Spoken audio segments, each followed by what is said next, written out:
অ্যাক্সিডেন্টের পেশেন্ট এই রুমে আছে? হ্যাঁ দাঁড়ান, এখন যাওয়া যাবে না, ডাক্তারবাবু ড্রেসিং করছেন।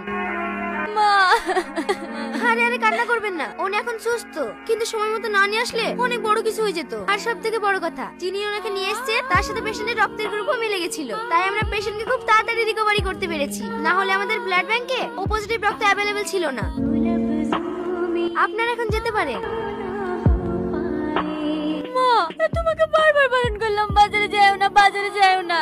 আমি যাচ্ছি বাজার করতে, আমার কথা তো শুনলা না। আরে আমার কিছু হয়নি, আমি ঠিক আছি। গাড়িতে ধাক্কা লেগে আমি যখন রাস্তায় পড়ে গেছিলাম, মনে হয়নি আমি আর বাঁচবো। স্বয়ং আল্লাহ ফেরেশতার উপর ছেলেটাকে পাঠিয়েছিল, ওই ছেলেটা আমাকে বাঁচিয়েছে। এখন আপনি সুস্থ তো? তুমি? এটা তোমার মা? তোরা দুজনকে আগে থেকেই চিনিস? হ্যাঁ মা, আমি ওকে ভালোবাসি। আরে আরে, তুমি কেন উঠছো? আরাম করো। এত সুন্দর খুশির খবর শুনে শুয়ে থাকা যায়?